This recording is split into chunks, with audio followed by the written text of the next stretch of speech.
ButtKicker. Feel what you've been missing.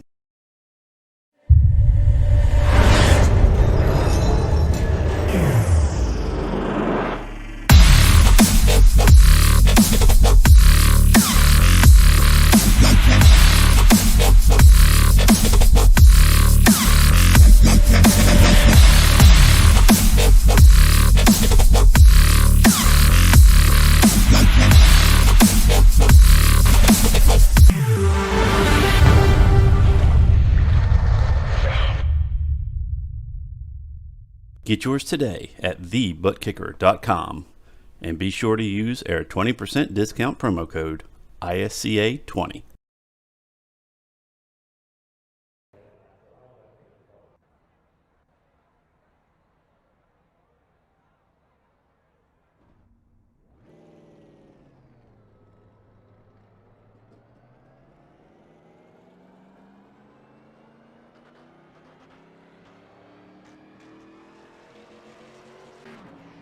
It is the third final race of the season. It is the final mile and a half of the season, and it is the most treacherous mile and a half at that. Welcome, ladies and gentlemen, to the Farmers Insurance 200 here at the Kansas Speedway for yet another round of the iRacing Stock Car Association Super Cup Series presented by ButtKicker. Hello, welcome one and all. My name is Nolan Rampole. I have got, as always, Brian Britt beside me in the commentary box with Ron Melnick down behind the cameras for tonight's race.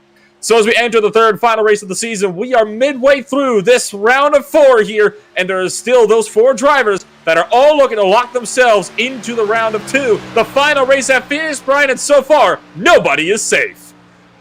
100%. Definitely no one's safe here tonight, but I think a couple guys are making a mistake. I don't see them in the field. Boyd Hogan not here tonight. I don't see Brian Johnson either, so that's going to really make some differences here, because I know Kyle Labrie and Justin Levine front line going to benefit from that greatly. So far, Justin Levine, your points leader. He is the one headed into this race, and of course, he is looking for a good finish today. Kyle Labrie, his frontline teammate, the only other playoff driver that is currently present in the field tonight. 17.5 points back.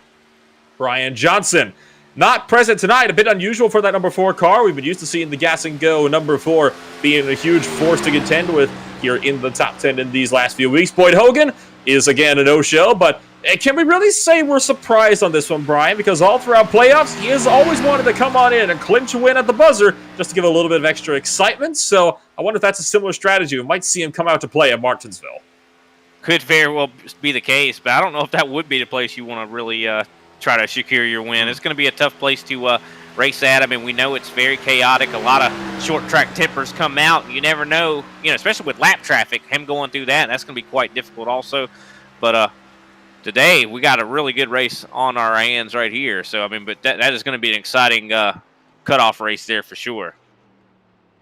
Yeah, an exciting cutoff race for sure. Qualifying is presently underway here at this mile and a half, and it's a track that has gotten a reputation in recent years to be one of those dangerous mile and a halves there actually is out there, Brian, particularly due to all of the massive crashes we've been seeing here over the last few seasons. That is partially due in part to, of course, how fast the track is, but also how tight the track is as well. It is far from the widest track on the schedule. Also does not have all that much banking as compared to other mile and a halves like Las Vegas or Atlanta Motor Speedway. So all of this combined should mean it could be an entertaining race despite a slightly smaller field size today.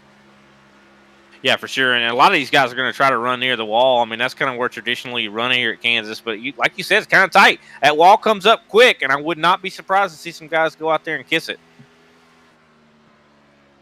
So Noah Bitts presently just setting the provisional pole sitter time of a 29.630, just about 4.5 hundredths up from Troy Torgerson. This is with a minute and a half remaining in qualifying. He was presently good enough for 16th place. Really coming it in home, though, and putting himself up onto the front row of the grid for the time being. 17 cars have set lap times thus far, about half a second separate first on back to the 17th place driver. Is 18th on back that have still yet to set any kind of times on the boards. So you have all of this taken into account. You want to see what the guys further the back are going to be a little bit more content just right around throughout the duration of the race. Yeah, it could very well be the case. I mean, I think they're, kind of projecting or predicting a lot of chaotic incidents or something like that. And so those guys are, think they're just not going to qualify. I mean, time is running out here. Only a little bit over 50 seconds here remain. As I watch John Balu still out there. I think he's the only one out on track right now. And of course, John Bala has already completed both of his qualifying laps. He is just going to make this one trip down to pit road. Get a little bit of practice on the pit entry. Never a bad idea to track that can be as tricky to get down on the pit roads such as Kansas. Historically, Kansas has provided quite the entertaining races here on the ISCA. I mean, most notably a few seasons back, the race leader had a lead of about 7 seconds, Brian. Thought he was safe. 200 feet before the start-finish line when he was going to take the white flag. Caution came out, pushed into green-white checker territory. He finished 4th on the 9. So all of that combined, who knows, we could be in for an incredible race here tonight. But 5 minutes is up in qualifying. Let's take a quick step away, and we're back with your ButtKicker starting grid in just a few moments.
Race fans, it is time for those most famous words in motorsports. Driver, start your engine!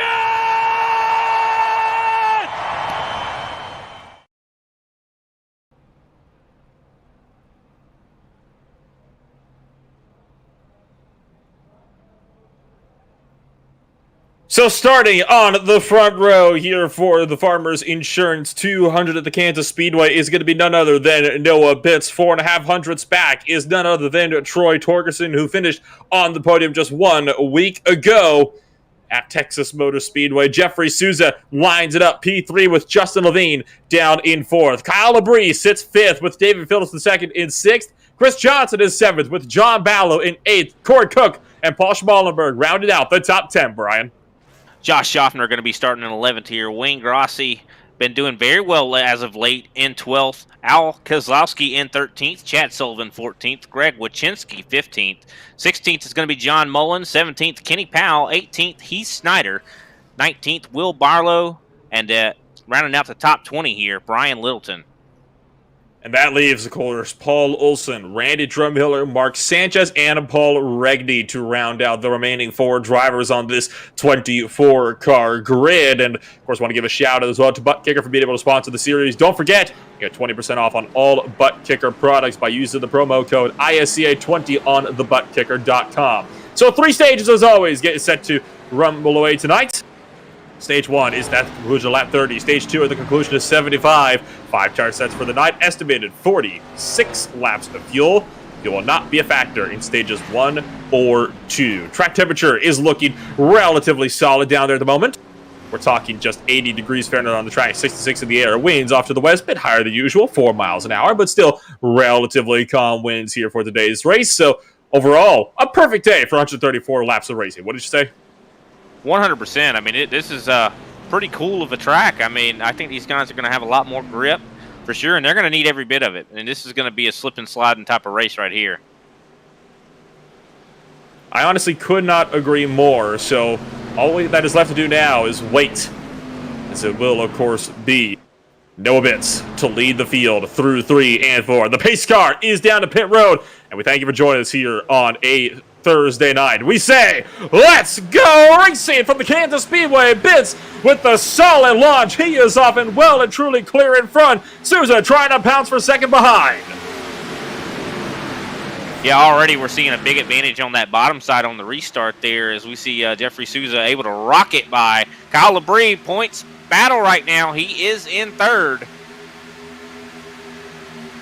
A solid start for Kyle Labrie is going to see him pick up third place from 5th on the grid, and he is trying to hold on to that as Levine, his teammate, bobbles a bit from the inside line, tried to make the look for third place, but that does not go anywhere as a result of that. About one car in the grass further behind, it was John Mullins of the Canterbury number 64 machine. Got into it a little bit with Al Kozlowski, I believe. Got pinched down a bit into that infield grass, but they managed to save it.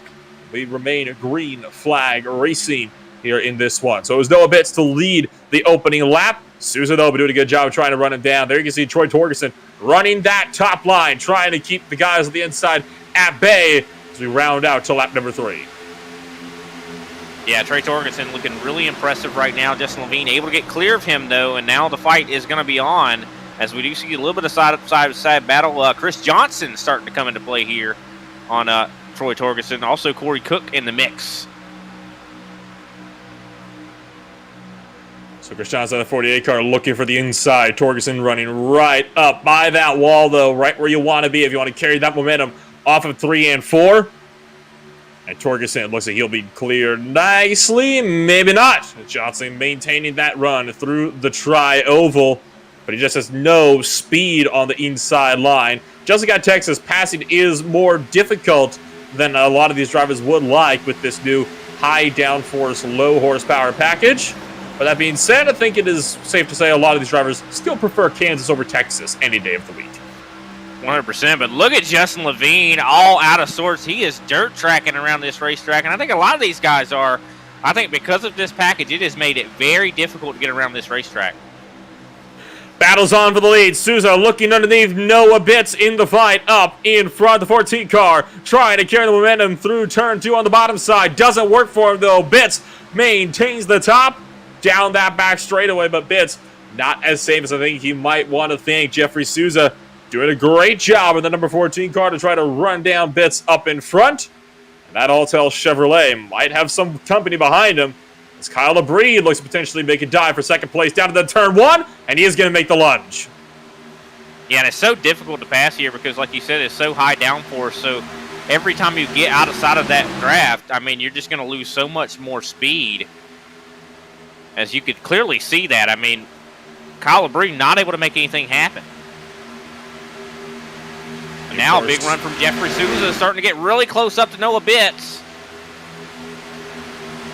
That is, of course, thanks to the draft that you can get with this lower downforce package all the way down, or the higher downforce package, excuse me, all the way down the front and the back straightaway. It's definitely a lot more prominent, I would say, down the back straightaway. Noah Bitts and Kyle Labrie, both drivers able to get it up into the outside wall out of turn 2. Thought they might have glanced off, but the looks of things, they managed to keep that all safe and sound. So for the time being, it is single file throughout the field, all the way back to about 10th and 9th place, which is still side by side with Corey Cook and Chad Sullivan looking to do battle for spots just inside the top 10. Yeah, I think this place is definitely going to start eating these tires up too. We're already starting to see some fall off throughout the field, so I think these guys maybe are being a little bit too aggressive up here trying to keep this race lead going. See Paul Schmallenberg trying to hang on to a 10th place position here. Going to go down the inside of Sullivan to retake 10th where he started earlier today on the grid. Al Kozlowski trying to follow him through in the gas and go. Very chrome Speedway Angels number 88 machine. And down the front straightaway onto lap number 9. So far, Schmallenberg has that position down to the turn 1. Sullivan won't be able to do anything about this one here. Not close enough on the outside to get a proper run going. Ooh, Paul Schmallenberg getting very loose there. I don't know if you saw it. He'd be able to catch it. That is going to sacrifice him some momentum. Troy Torgerson with problems out of turn 2 and smoking it down to turn 3. That's a blown motor for the 98 car. What's happened to Torgerson? Looks like the motor just let go by himself, coming around through 3 and 4. That's a very interesting situation. It's actually 1 and 2. The motor just lets go on corner exit. I don't know what to make of that one. Could very well have been too much tape on that grill there. I mean, he was probably following very closely. That is unfortunate for his second start. I mean, last race he was able to come home with a podium. I mean, come on. Really was hoping for a good race from him. I mean, he had a good performance thus far, but so early for that to happen. A yellow flag's out. And it's trouble off of turn 4. Corey Cook in the 61 machine was hooked sideways into the infield grass. That might be a saving grace there for our friend in pit road of Schmallenberg, who just had to make that run down to pit row. Hopefully he could get that damage fixed. And looks like it was a bit of a collision between Corey Cook and Al Kozlowski to start this one off to put us under caution flag for the first time tonight. And Corey Cook and Al Kozlowski, both drivers, kind of taking similar fall for this one. Al tried to throw the nose in as there was a gap that was closed for Corey Cook. Let's take a look at the replay now. And kind of a long spin as well. It wasn't, Brian, as we take a look at this replay now. You see Sullivan was up on the top side by the wall, but he was not a factor in the battle. Oh, this will be a perfect shot right here. Coming down. Al's got the nose in, just a hook to the left rear, and multiple pieces of contact sends the 61 for a 360 spin into the infield. Yeah, for sure. I mean, just barely got into him initially, but then kind of followed through with it, it seems like. I don't know if he was necessarily on the brakes as much as he could have been there, but luckily there's not a lot of exchanging damage in that. I mean, that wasn't a huge hit. Yeah, that is the good news, is that it wasn't, a very tremendous impact, so he managed to kind of get away with that safe and sound. A couple of drivers are down pit road. Among those drivers, you got the likes of Mark Sanchez, along with Randy Drumhill, Brian Littleton, John Mullins. Corey Cook is an obvious taker, seeing as he was the cause of the latest crash. I think, of course, Troy Torgerson is another obvious candidate, but he is still down in pit road fixing damage after blowing his motor. He is likely out of the race tonight. So under caution for the first time at the Kansas Speedway. Noah Bitts leads over Souza over playoff driver Levine. Kyle LeBrie, the only other playoff driver, is down in 5th place. The frontline teammates will be starting 2nd and 3rd on the inside line. Let's take a quick step away here under this first caution flag. We'll be back just in time for the restart.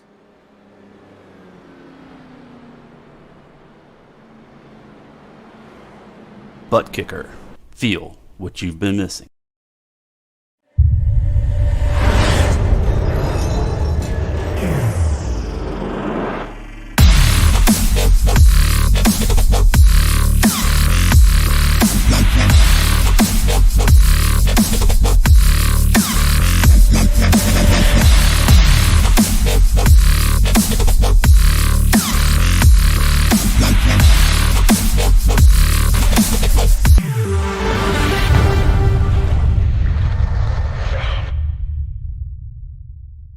Get yours today at TheButtKicker.com and be sure to use our 20% discount promo code ISCA20.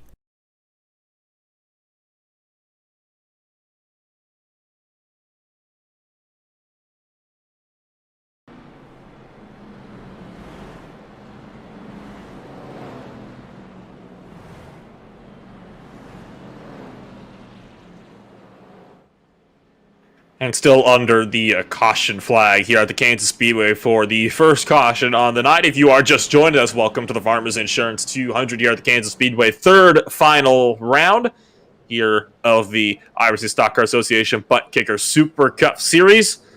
We have only 2 playoff drivers out of the 4 present tonight. The 4 playoff drivers you were looking at were, of course, Kyle LeBrie, Justin Levine, Brian Johnson, Boyd Hogan. Johnson and Hogan not present tonight.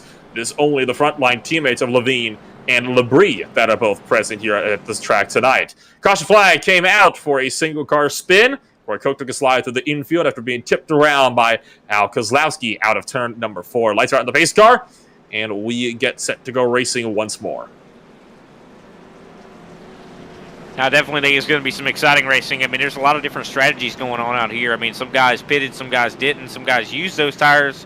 I mean, that is definitely a courageous call, I'd say. I mean, to be sacrificing those tires. I mean, you're going to need those, I think.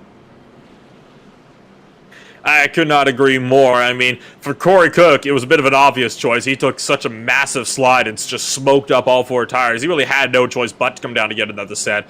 It just means you're going to have to be a little bit more conservative on the tire wear throughout the remainder of the race. It's a bit unfortunate that Cook got collected in the early wreck, but the good news is he didn't collect anybody else. It was a single car spin, apart from some shot tires, and small scuff on the left rear quarter panel for Cook.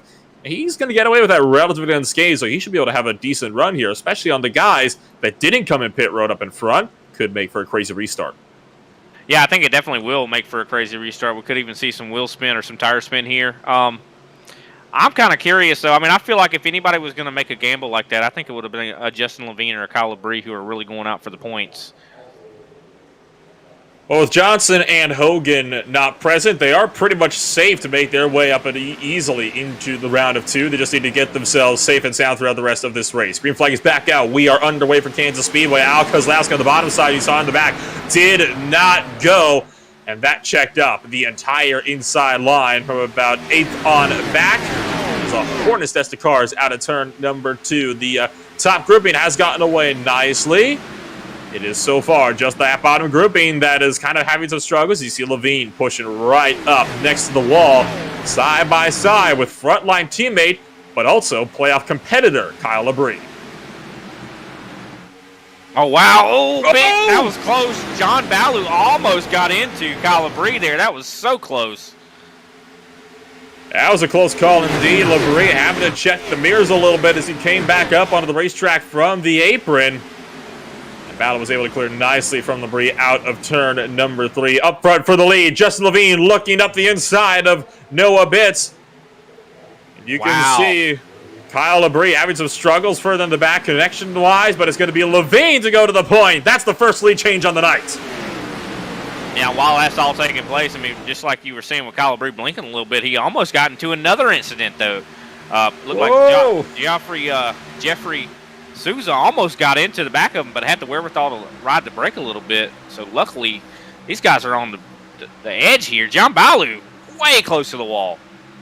And here's the crossover for Levine. Noah Bitts pulled the crossover out of turn 2. Levine, though, gets the cross right back out of turn 4, and he will officially lead his first lap of the race on lap number 17. And there's the switchback to the inside. Goes Noah Bitts. They're just crossing each other over like there's no tomorrow. But this time, Bitts can't get clear. He's got to push up. But John Ballew is there with the run down to the turn number 3. Just Levine might have his lead secure, but only for now.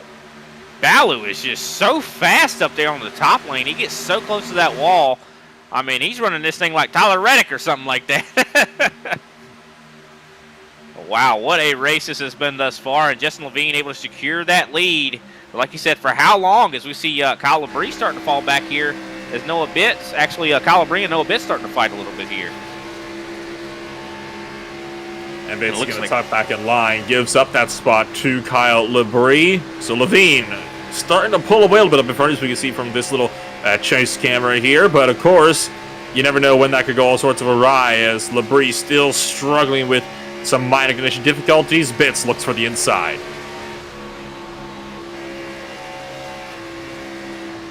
Oh, a little contact with the wall back here further in the pack. I do believe the 21 of Chad Sullivan getting into the wall right in front of the 8 and the 88. Very close for that. That was almost an incident as we see the 8 dive onto the inside, trying to get this 8th position away from Chad Sullivan, who is not handling well. Tried it. Didn't quite work out for him. Heath Schneider holds on to 9th place for the time being. Was side by side with Chad Sullivan in the battle for P8, but that is now single filed out. The Reaper Speedlabs 21 car reigns victorious. See Al Kozlowski looking for the inside of Heath Schneider, but just has no speed out of turn 2. So Schmallenberg is going to go through, and I think part of that has to do with that front end damage that Kozlowski has from that first caution there, Brian. You can see it just barely on the nose. It's subtle, but it is there, and it's probably enough to start to hamper his car. Oh my word, now was getting very close to Paul Smallberg. Almost looks like he's trying to side draft him a little bit here. And we still got some more racing even further back. I mean, Kenny Powell fighting side by side with David Phillips, the second for 13th right now, too. And David Phillips II going to have to slot back in line here. No room for him to make the dive on Kenny Powell into turn number 3. But Powell going to maintain the top line. Realizes just how powerful that outside line is. If he can diamond it off right and just using it to keep Phillips II at bay absolutely flawlessly right now. That outside line, I think it doesn't get enough credit. It is a very, very powerful lane if you know how to run it. Yeah, for sure. I think for sure. I think even maybe with saving tires. I don't know. I mean, we're seeing the 14 have limited success running the bottom. Now he just lost that position to Chris Johnson.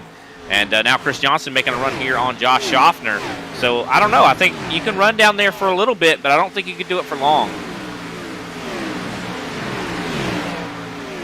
And you're so concerned about, too, the momentum you lose when you run that bottom line, too. I mean, you're just not going to have it when you're side by side with someone. I wonder how aggressive these battles are going to get as well. Now that we are under 10 laps to go in stage number 1, coming to the conclusion of lap number 30 up front. Ballo to the inside, and Justin Levine trying to make a run for the race lead, and the 6th car is ahead. Levine, though, trying to pull back around to the exit of turn 4.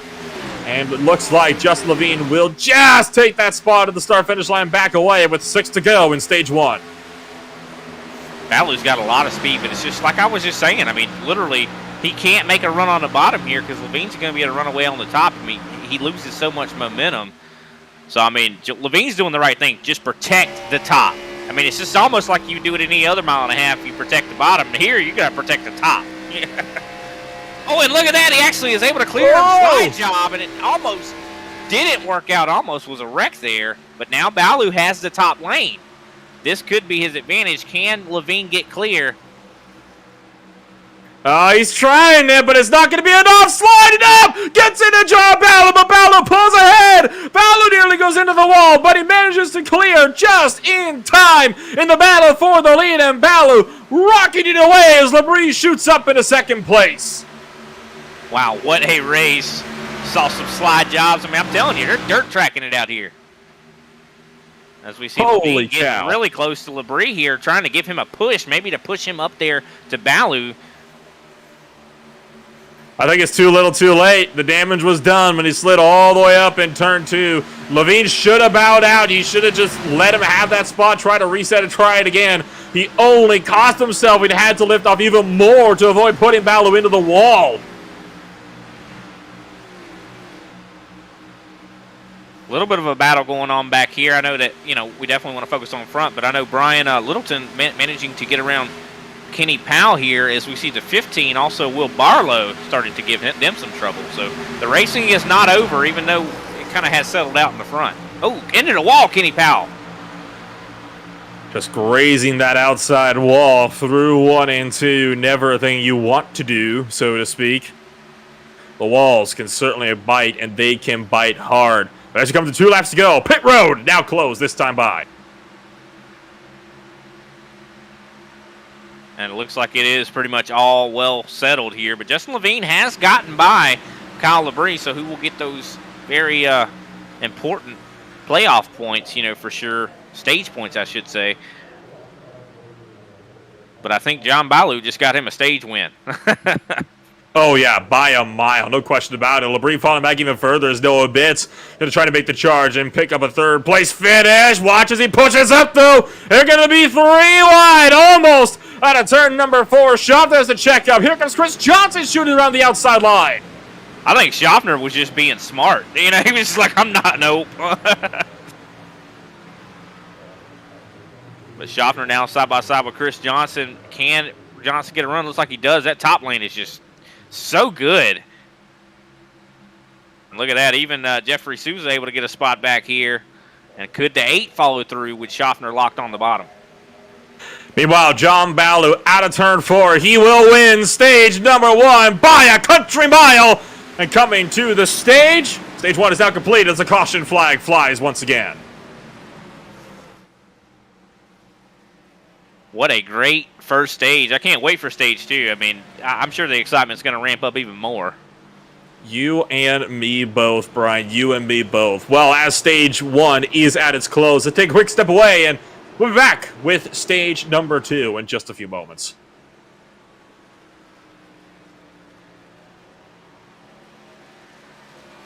At Farmers, we know a thing or two because we've seen a thing or two, like how nice it is to switch and save on your auto policy. But it's even nicer knowing that if this happens, or this happens, or this,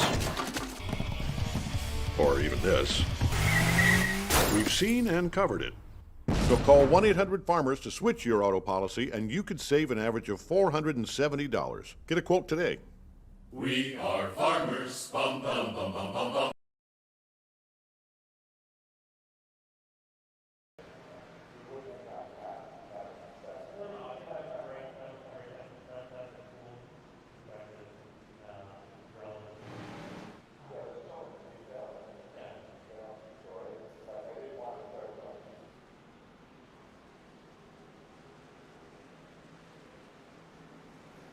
And we come back live, and just in time, yellow flag, pit stops underway, and it will be Baloo to lead them down to pit road. And once again, we make this mistake every time we see it, but that is in fact Channing Baloo, not John Baloo in the car, so it was Channing Baloo to pick up a stage 1 victory. We'll have a talk with him after these pit stops wrap on up, but you can see Baloo leads them down, will be the one to lead them off. That is going to be the big ticket question, but so far, no dramas under these yellow flag pit stops.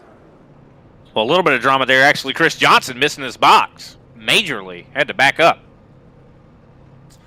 And the good news is it wasn't like too much, so he shouldn't lose more than a couple of spots, which is, of course, good news if you're Chris Johnson. Of course, I'm sure that he won't see it as good news, but the thing to note is it really could always be worse. It's Levine to lead them off of pit row. Labrie second, Souza third, Schaffner fourth, Phillips the second in fifth, and what has happened to Channing Baloo way down the order and outside of the top 10. So that's an interesting development, to say the very least.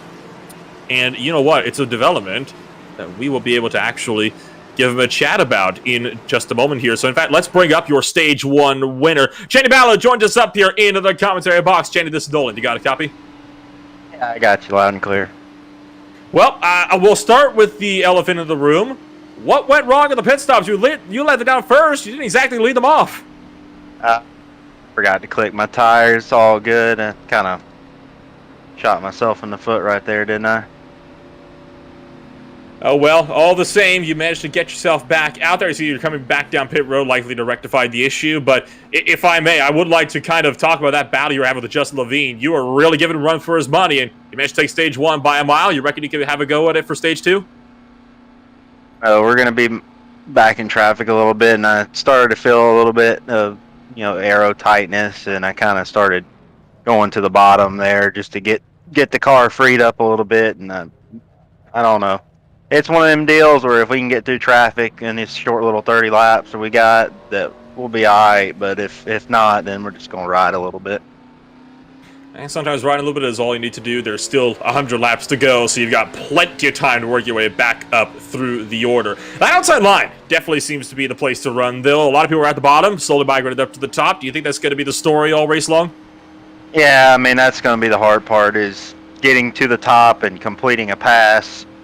You can really, it's kind of waiting on Justin to make a mistake, and he sort of made a little one, but I really was not trying to push him hard. But we just started overheating too. I mean, we're dealing with a lot of things here. It's not just hey, let's go rip the top. You get up there near the top, and it seems to make the motor run a little bit hotter because it's a longer way around the racetrack. So we're just trying to conserve this car and get to stage 3 clean. Well, I appreciate the insight. I can see you're 1 to green, so we'll wrap this up here, Channing. Before we let you go, anybody you'd like to shout out for that Legacy Esports number 6? Yeah, man, everybody over at ReaperSpeedLab.com, they've got a good piece here. Everybody go check it out. They got all sorts of setups, trucks, Xfinity, Cup cars, even dabbling in a little bit of the off-road, dirt, super late model stuff. Got a good program over there. Check it out. thank you, Channing, for being able to come on up and give us some insights under this caution flight period. Congrats on the Stage 1 win. Good luck in Stage 2. Thank you, guys. That was Channing Ballo of the Legacy Esports crew bringing it home with a Stage 1 victory. He'll be lining it up near the back of the grid after having a tire mishap under his pit stop. He might not be able to go for that Stage 2 win. Race win, though, Brian, not out of the question. No, I don't think it is for sure. I mean, he seemed like he had a good performance set up just all around. I mean, he even knew what he needed to do to, get it to where he needed. He said it was getting tight. He went to the bottom to kind of loosen it up a little bit, and it seemed like it was helping him out. Excited to see what this next stage brings. I think it's going to be a lot of drama on the racetrack. Let's see. Pace car is off the pit lane. It is a Legacy Esports 1-2. Check that Frontline Motorsports 1-2 as they come to the green flag. We are underway once again for stage number 2, and Labrie down and clear. Making to the Frontline 1-2 still coming down into turn number 1. Yeah, I kind of thought Labrie was getting ready to turn Levine, but it looks like he just has that much trust in Justin Levine. You see already single filed out a good portion of the field. Drivers taking it a little bit easier this time around on the Stage 2 restart. Nobits, though, going to look to pick up a spot from Chris Johnson. A lot of these drivers running the inside groove, and well, we heard it from Channing. That will be the story all race long. You start from the bottom, but very, very quickly you're going to migrate up to that top lane as that's where the speed comes in. How about 3 wide further behind, though, into turn number 1. Will Barlow trying to work the top lane with Schneider in the middle. Powell on the bottom. Going to double it out, though, out at turn number 2. I thought that was for sure about to be a wreck. I was watching that myself, and look at Baloo screaming through this field right now. So some crazy racing, as always, here on the restarts at the Kansas Speedway. What else is new is all I have to say about that. Still 3 wide. Grossi up the inside. Littleton up to middle. Hands up! Corey Cook washed up, but Brian Littleton managed to pull around from the outside and hang on. That was so close. I mean, they were inches away from contacting one another, but Littleton was able to power away, and Corey was able to keep control of that race car. Could have been very bad for all the guys behind him, as he is losing some ground now. Losing a little bit of ground, but at the end of the day, it could very much always be yours. It's better to lose one spot than to lose a bunch or being involved in a wreck. Sometimes backing out happens to be your best bet. Littleton is still trying to work that top line, but it just is not working out so well for him. Up front, Dinfilis the second, under fire from Noah Bitts. Bitts making the jump way to the inside, and he will dive bomb Phillips coming into turn number 3. And they just have a car going to make that position actually work out for him. He will clear from P5. John Mullins trying to come down as well and make up another spot. I'm shocked that Noah Bitts was able to stick that. I mean, he was so narrow going into that corner, but he still stuck it. He's got him a very fast car here tonight. Coming to 35 laps to go in stage number 2. This time by, and we watch these battles just inside the top 10 continue to pick on up. No bits to the inside of Josh Schaffner. Schaffner going to run that Larson line right up by the outside wall. Bitts is ahead by a nose as they exit turn 4. Schaffner out of 2. If you stay with him, he'll be able to easily pull ahead down the back straightaway. Remember, we saw John Mullins in that first stage have some issues to where I think he went off the track. Well, now he's doing pretty well. He's up to 6th right now, followed right behind Chris Johnson.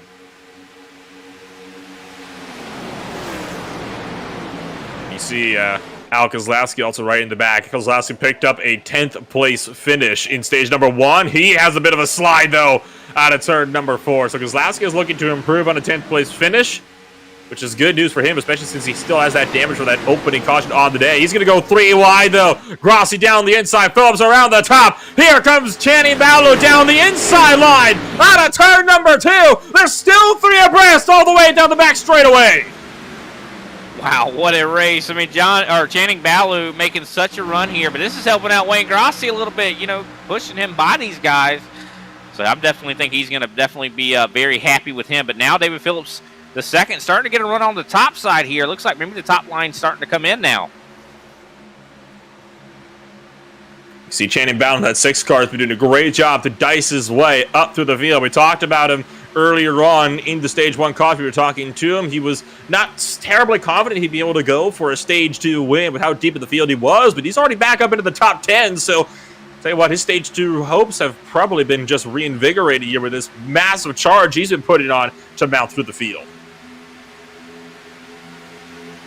Yeah, 100%. I mean, I think he still has a chance, but it's still going to be very difficult. I mean, you see all these guys kind of, a lot of them fighting too wide, and you know, the high side starting to become more dominant and more dominant as the run goes on. That's kind of what we expect, as we do see Jeffrey Souza maybe looking to try to challenge for the lead here.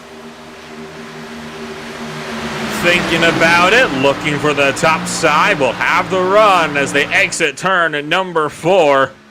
Souza tucking in line with the draft to try to get the toe down the front straightaway, looking high, which is definitely where you want to be if you want to execute a pass. It's on the outside line, but Levine's going to cover the top. So Souza's got to come back down, just clears in front of Noah Bitts. And Souza trying to pull the momentum around, but there's just nothing for it. We talked about it before, Brian, and we're going to sound like broken records by the end of this thing, but it is just so hard to mount a charge on the inside line with how this new aero package is. And Souza definitely experiencing that firsthand. Yeah, he almost needs some help. I mean, I think this, if someone was behind him, maybe giving him a little bit of a, you know, some arrow push or something like that might help.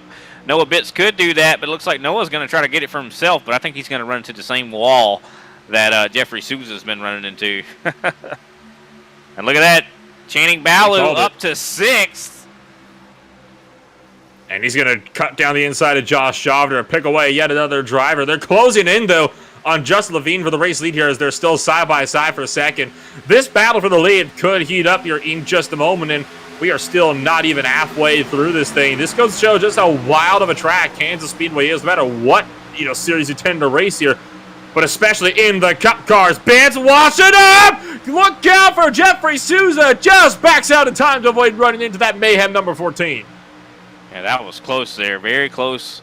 As we see Kyle Labrie shooting on the inside, touching a little bit of the apron, almost kicked him loose. And here comes Schaffner around the outside with a huge run. Souza out of shape as he glances off the apron. This is all allowing Levine to start to pull a bit of a smaller gap. It gets crazy here in these fights. If you start to go side by side for greater lengths of period at a time, Labrie comes out, clears himself across Noah Bitts. Here comes John Ballard, Channing Ballard, way down the inside. Labrie makes another dive. He's going to go up to P3 now. It's just ducking back and forth every lap. Nobody knows where they want to sit at the moment. It is crazy racing what we're seeing right now. I mean, this is the only place you're going to see this is ISCA. I mean, what a race. These guys are like, this is a title fight right now. These guys are ducking and diving and doing what they need to do, that's for sure. It is honestly just absolutely insane what we can see here in some of these races. And we saw an insane race in just the mile-and-a-half races. In fact, both races, even on the Saturday night field, which only had a 16-car field, was a crazy race. And heads up here as well as Noah Bitts really slow through turn 4 that last time by. That massively checks up the front line driver of Kyle Labrie. But it does allow the top 2 to single file out, and they're going to be trying to run down just as fast as they can. Schaffner is clear, so that is good news for that number 50 machine. Channing Ballew, he is now up to 3rd place. Channing Ballew can easily get a Stage 2 win here. This man literally started from the back of the pack because he had to pit because he didn't put tires on, and he still has driven through this field. What a performance. And he was concerned he might not have a chance. Wow. Just shocking to see the amount of speed this car has. And down to the inside of Schaffner trying to make the run from P2. Closes up on the door and does not get back to the inside for turn 3. Schaffner maintains it up in front. Though Channing Ballew is still going to try everything he's got on the inside line. But the inside just isn't there anymore. It's too late into a run to be able to mount a proper charge from the inside. Oh, getting really close to his rear end there. Whew. It looks like he's gotten clear now. He's going to do that dirt track style he's been very good at that. But look at this. We're going to see Schaffner get a huge run here. Oh, a little contact with the rear end, but not much. Enough, Ballard is going to be okay here. Whew, that was close. And we see Jeffrey Souza starting to get a run up here to Schaffner. But can Schaffner do the same thing that Ballew just did? It amazes me the kind of racing that we can see at a track like this. I mean, people tend to say mile-and-a-halves aren't the more boring races. It has been anything but. And it's almost been pretty physical here as well with Kansas Speedway, which makes me wonder, what's going to be like in Martinsville in just a week? Oh yeah, I mean they've definitely been very physical here tonight. Yeah, they're going to be ramping themselves up for Martinsville. I think this is going to get them really ready for it, especially if someone feels slighted. Martinsville's a good place to get some revenge. Oh yeah. It's a time for desperation too. A lot of these drivers are probably feeling a bit more desperate, particularly those two frontline drivers. They got to do everything they can to try to lock themselves very early here, because Martinsville is the one track where you do not want to enter, being a cutoff race, knowing you are not safe. And that's the one place where you want to be locked in. I mean, wow. John Ballew up to the lead. He's still fighting out now. Here comes Levine on the inside. Ballew getting so close to that wall. Looks like Levine's going to get it back. Oh, this is going to be close. Barely. Ballew at the crossover, out of turn number 2. And there is still 20 laps to go in the line in stage number 2 as well. Channing Ballew looking to fight this one out. Clears for Levine. Watch the crossover, though. Sure enough, just like you're reading it off of a script in a dance, Levine back down to the inside. It's just crazy to see this. These guys are racing like it's the last lap. Wow. And I'm hoping that their tires hold up. I mean, going, crossing each other over and over and over again can't be good on the tires. And it was the same mistake that Levine did to get Channing Ballew that stage 1 win. Ballew made it just now. Could not get clear. Didn't throw it in hard enough, so he had to back off big time to avoid running over Justin Levine. And that has given Levine a huge gap to work with, about 0.4 of a second. It's not much by most people's standards on an oval, though. That is a huge distance. We're talking 4, 5 car lengths. And how about this battle right behind? Chad Sullivan, I think, got up and into the wall. Got put into it maybe by Kyle Labrie, and his fierce battle response just inside the top 10. Schneider looking for the inside, and just up in front, Bates and Labrie are still working side by side as well. Yeah, I kind of saw that contact there with Chad Sullivan. Seems like, his car, he's been kind of having that problem this whole race, so hopefully he works that out. Doesn't look like he hit it very hard, but definitely going to complicate things for the guys around. But it's spread out quite a bit out here throughout this pack. Just makes you wonder what's next. Just when you think there can't be any more. Labrie and Schneider going side by side. The frontline team is going to cut off the legacy driver Chad Sullivan just in behind. That Reaper Speed Labs machine not having a fun time with there at the moment. He is going to be trying to fight the inside of Labrie as Schneider clears. But there's just, again, no time for him to make anything work out of 4.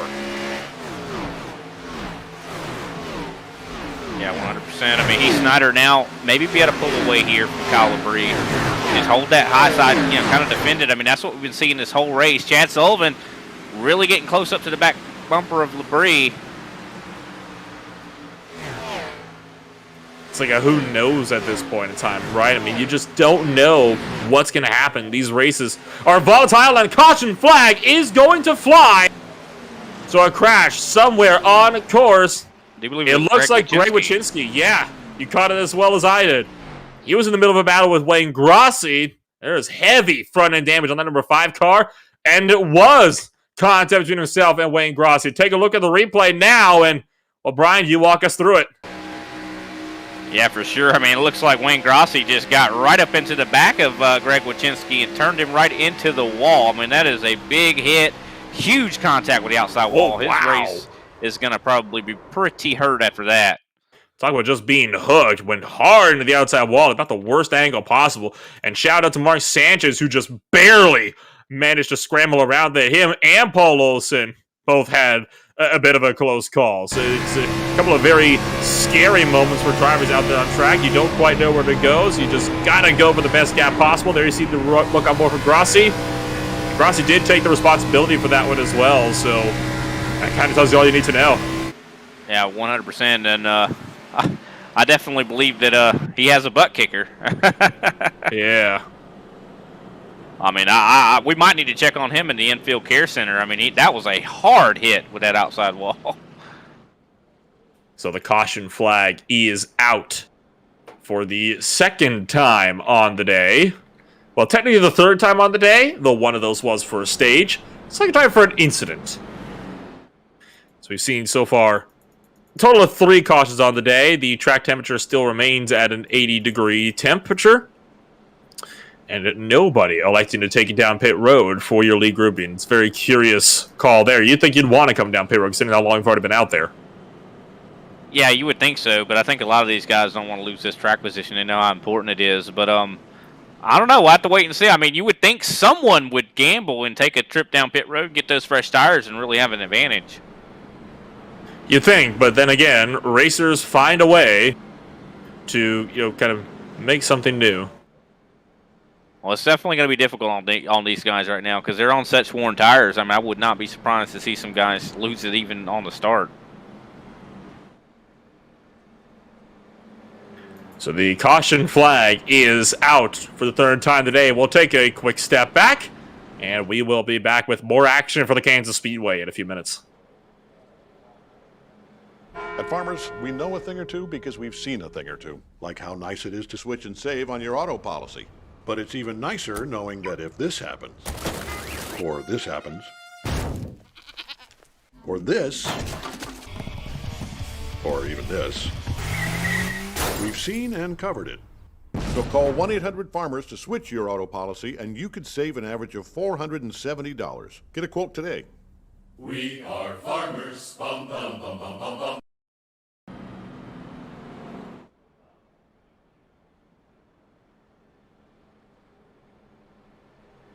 So still under this caution flag period, rounding lap 62 out of 134. You know what? We are close enough to the halfway point, so let's take a bit of a ButtKicker midway race break. We'll run through your entire field so far from top to bottom. Take it in pairs of 10. So Levine up in the race lead. John Ballew second. Souza third with Josh Schaffner down in P number 4. Chris Johnson sitting in 5th place. You got Noah Bitts, pole sitter, down in 6th place. But how about Heath Schneider? Started 18th. He's now 7th place. Most spots gained on the grid so far today. Kyle Labrie is in 8th. And Phillips II is in 9th. John Mullins started 16th. He's in a solid top 10 at the moment here, Brian. Brian Littleton in 11th right now. Paul Smallenberg in 12th, I'm sorry. 13th is Will Barlow. And it looks like they're moving around a little bit here, so it's making it confusing. But 14th is Wayne Grossi. 15th, Mark Sanchez. 16th, Kenny Powell. 17th, Randy Drumhiller. 18th, Paul Regney. 19th, Corey Cook. And rounding out your top 20 here, Paul Olson. And then last car in the lead lap, you got Chad Sullivan, Greg Wyszynski, 2 down. The cause of our latest caution after getting turned by Wayne Grossi. Al Kozlowski is 15 laps down in the 23rd position with Troy Torgerson, 52 down. He blew his motor very early on. He sits 24th place at the moment. So that was a look at your ButtKicker Midway race break. Taking a rundown through the order. Reminder as well to everybody watching, you can get a 20% discount on all ButtKicker products by using the promo code ISCA20 at thebutkicker.com. Justin Levine heads up the field, and it was a fierce fight between himself and Channing Ballew on the outside line. Pace car pulls down, and it'll be in the hands of Justin Levine to lead them back to that green flag, which drops right about now. We're back on the way from Kansas. A little bit of a stack up on that start, too. I think a lot of these guys are very impatient. They were wanting to go. A lot of drivers wanted to scramble, and I can't exactly say I blame them. You have got 11 laps remaining in stage number 2. So you got to make the best of how they count. I'm going to correct myself on that immediately. 12 laps to go in stage 2, but the point remains, not a lot of time left at all. Schneider up the inside of Noah Bitts into 3 and 4. It's worth noting that a lot of drivers did not take tires under that last set of pit stops. In fact, a few drivers even came down pit road under the last set of pit stops. So a lot of guys opting to stay out, which is, we talked about an interesting call, but I imagine they're just waiting for that stage caution to roll around. Levine up front trying to hold on against Channing Ballew, who's charged on the outside, but so far there's no run. You saw Schneider scramble to the inside as Chris Johnson came off the wall. Chaos everywhere in the field. Yeah, 100%. And I don't know how these guys, I don't think any of them knew how they were going to handle when they, on this restart, considering they had that kind of chilling on their tires there from those caution laps. So I think a lot of these guys are kind of trying to adjust. As we see Chris Johnson getting a pretty good run on the top there, but Heath Schneider going to get a run on the bottom here. Pushing up. Oh my word! He barely got clear. I think Chris Johnson might have cut him some slack there. As Kenny Powell getting a big run on the bottom here. Powell with the charge up the bottom side. How about 3 for 3 for Kenny and Powell side by side with the race lead. Meanwhile, Levine and Channing Baloo going to go at it, and then a drag race down to turn 1. Baloo crowding Levine up to the outside wall, but that's where Levine wants to be to hold on to the position. Channing Baloo throws it in, but can't clear, and has to lift off to avoid running over Justin Levine. This is going to give a big opportunity here to Jeffrey Souza as he makes a big run. Look at that, Josh Joffner diving on the inside to try to pick up the slack here. Kenny Powell, huge run. He just barely gets clear of Baloo there.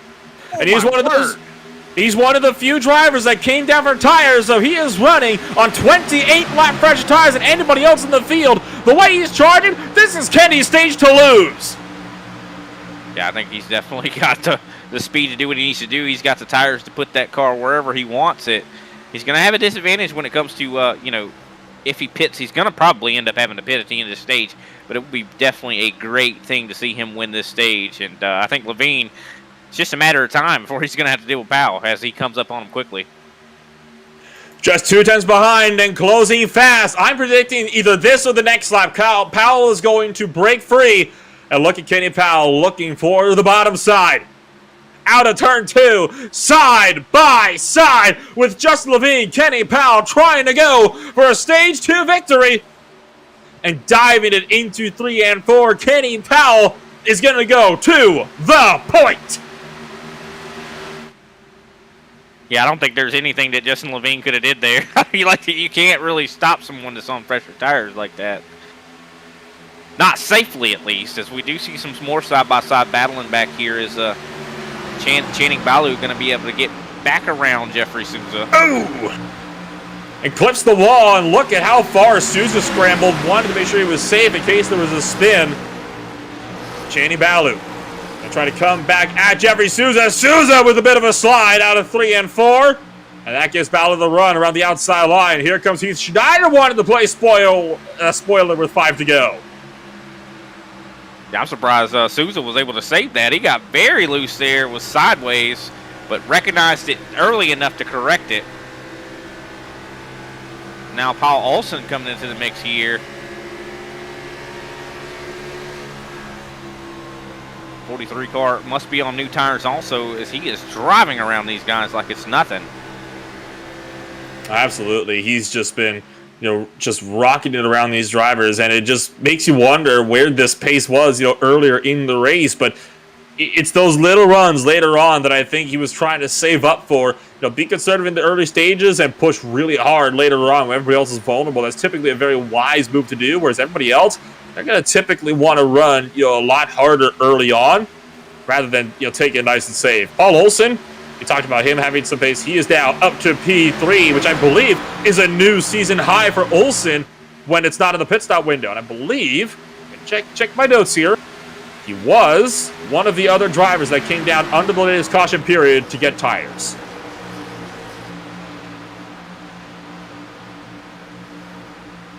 Yeah, that's the only thing that makes sense. We haven't seen that kind of pace out of him thus far tonight. And now he's just showing up here. So I think that a lot of these guys, I think it's a wise strategy. If you have tires to play with, why not do it? But you never know, though, when you might need that set of tires at the end of this thing in this next stage whenever we could see a late race caution.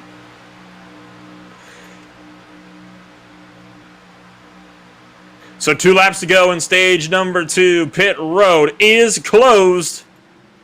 And you have got guys still looking to do battle all throughout the field. But so far in the top 10, it is a relatively peaceful run now that everything with guys on newer tires has been sorted out. And up front for Kenny Powell, you talk about a 2-second lead. He is looking clean for a stage 2 victory. Paul Olsen, though, meanwhile, at the end of the final lap of the stage, will try to get that run around Justin Levine. Yeah, there's definitely, some of it's not settled out for sure, as we see, I do believe Corey Cook and Wayne Grossi battling it out for the 15th spot.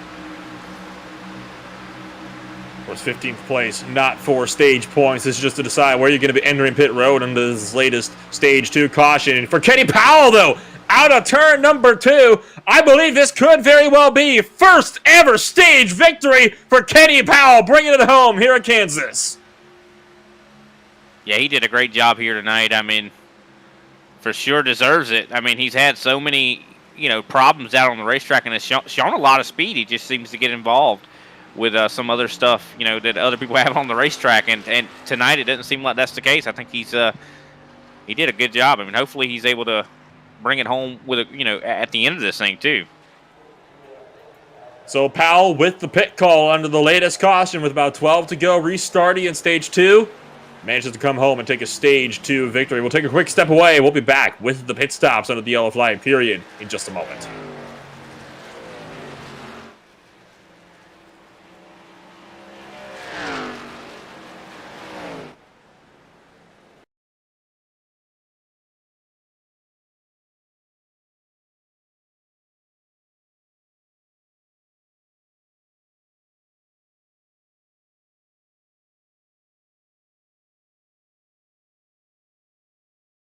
At Farmers, we know a thing or two because we've seen a thing or two, like how nice it is to switch and save on your auto policy. But it's even nicer knowing that if this happens, or this happens, or this, or even this, we've seen and covered it. So call 1-800-FARMERS to switch your auto policy and you could save an average of $470. Get a quote today. We are farmers. Bum, bum, bum, bum, bum, bum.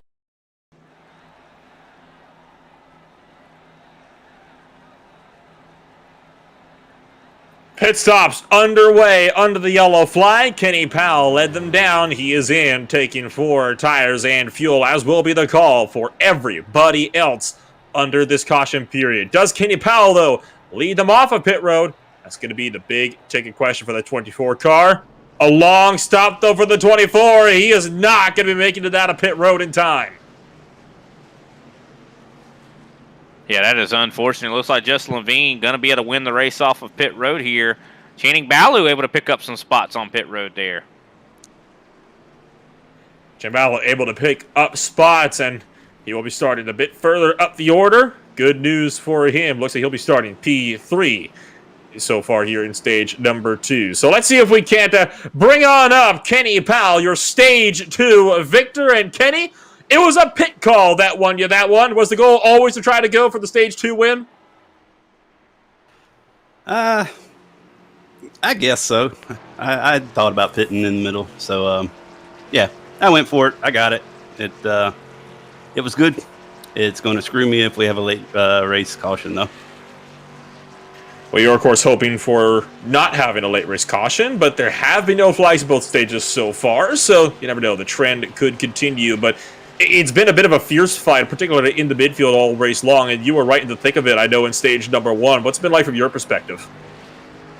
Oh, it's slippery out here. People going everywhere. It's a wide track, and you can go anywhere, so you got to expect everybody's going to go wherever they need to go, and so, yeah, you just got to keep your eyes open and go where they're not.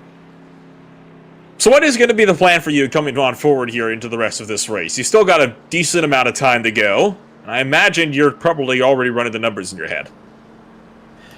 Yeah, so I actually won that stage with damage. I made a error pitting when I did get tires, and I left my pit box before I got all my damage fixed. So I didn't come back in because I didn't want to give up the track position that I already had. And so anyway, I got tires this time, fixed my damage, and now I'm back here in 14th. So I got one set left. We're going to put it in the middle somewhere and race as hard as I can to the front. See how far I get. That sounds like a solid strategy. Just run hard throughout the rest of the race. And, well, Kenny, it's been a pleasure being able to have you up here for, I believe, the first time ever for a stage winner interview with you here tonight. Before I let you go back down to your team, though, anybody you'd like to shout out for that Gas and Go number 24? Yeah, of course, my team, G&G Racing. Love my team. Love all the guys. And actually, this set kind of put together myself from last year's set. But regardless, it's good working with all my guys. Thank you, Kenny, for taking the time to come on up here and join us. Congrats on the stage 2 win. Good luck in the rest. And good luck, through the remainder of the race. Appreciate it, Nolan. That was Kenny Powell bringing it home with a Stage 3 victory.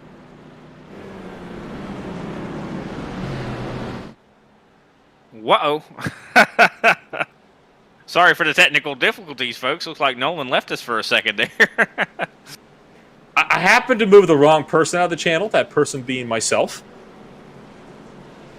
You were just tired of me talking to you. That's all it is. These things happen from time to time. We call them technical difficulties, and we don't speak of them again. For sure. We definitely have some racing to discuss here for sure. Is like you mentioned before, Channing Baloo going to be starting up pretty high in the field, a lot higher than he has before.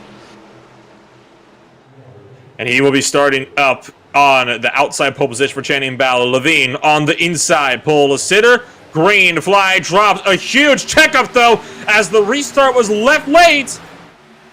And it is a huge hornet's nest now coming on down all the way into turn number 1. Everybody went with the green flag drop, but Levine left them waiting a bit more. Paul Regney losing spots at the outside. Going to be 3 wide with guys like Schaffner and Chad Sullivan out of turn number 2, as well as that 3 wide deeper in the field with Noah Bitts, along with Souza and Baloo going to go 3 abreast into turn number 3. This is pretty scary back here. I see Kenny Powell 3 wide right now as we see Paul Regney on the top, and we see the 64 in the middle. I mean, this is just some crazy racing right back here. I mean, it is a literal hornet's nest. An accident can break out at any time.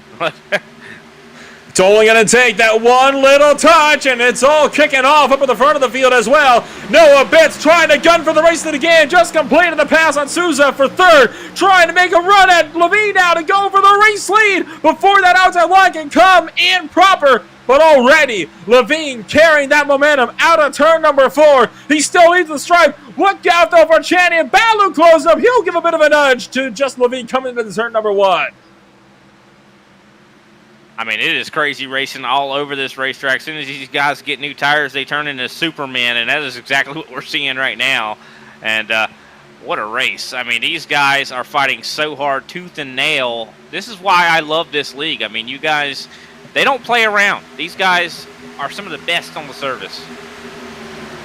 That they do not. They do not take any nonsense, and they only provide some of the better racing that you can see out there on the service. The racing is hard, but the racing is fair, and that is the crucial thing. All the racing we see tonight, it's been hard racing, but it's been fair racing. You can see that right here, all the respect these drivers giving each other while still trying to race each other as hard as they possibly can. You can see Baloo still working the inside line, gonna nudge Heath Schneider up and out of the way as he gets past Chad Sullivan. You can still see Bitts trying to run down Levine for the race lead as well. And this is a hornet's nest up here. I mean, we say it time and time again here. Noah Bitts able to get clear. Baloo trying to nose him up. Oh, my word. Baloo trying to do some short track racing up here. He's just going to move the guy out of the way.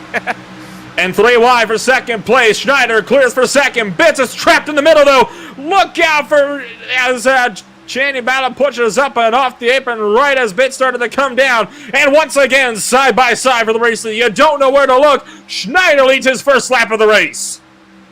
Heath Snyder doing an excellent job, able to work his way up here. He has a very good short pace setup. I mean, we'll have to see how long it lasts for sure, as he does securely get the lead. He is clear up to Levine, but Baloo now going to try to challenge Levine for 2nd. It's worth noting that Schneider and Levine are frontline teammates. Baloo clears up in front of Justin Levine. And Justin Levine going to maybe look for the inside, opts against it. So it looks like we're going to finally start to maybe calm things down up here in the mid-pack. They're not too wide, 5 rows deep anymore, but they're certainly trying for it. Yeah, I think it's starting to get to where the tires are starting to wear in, and now one lane is... hang on. Big slide in the field. Kenny and Powell getting turned by John Mullins up into the outside wall. That's going to be one to look at again. Somehow Powell hangs on. We don't have a caution flag. And all of this while chaos continues to reign. I'm going to take a look back at this and see exactly what happened. Looking on the replay now, John Mullins. Powell pushes up and just gets put into the outside wall by John Mullins. They're still battling, by the way, while all this is going on for the race lead up in front. John Baloo, looks like Channing Baloo will finally take the lead away, but Schneider, He is not done fighting this one out yet. Channing Ballow's got to watch his back. Schneider's going to be trying to get it back for sure. Yeah, I hate that for Kenny Powell. I mean, he had just got that damage fixed, and now he hit that wall pretty hard. I mean, I think that's definitely going to be affecting his performance. We see a crazy race for the lead here, and these guys are starting to separate from, third place right now. Levine may be able to draft back up. And you had seen that Schneider tried to look back to the inside of Channing and Ballo, but there just was no room to make it work. Bitts is going to clear for a spot over Chad Sullivan. That was the battle for P number 4. Look out for Souza behind. He's trying to get a run on Schaffner. There's so much going on. You don't quite know where to look. Bitts gets held up the racetrack in the middle groove as Sullivan now goes to the bottom. But that is going to allow Nobis to easily get the run out of turn number 2. And look at the speed difference. That's a perfect angle to show just how much faster that outside line can be out of 2. Yeah, 100%. I mean, I'm shocked that these guys are even able to make this inside work, considering, Kansas is a traditionally outside line track. But, like we were talking to, I do believe it was Baloo, and he kind of talked about how, the temperatures when you run that high line can be. That's one thing I think a lot of these guys are dealing with, too, is that's why they keep trying to go low, maybe get some air, cool that engine down.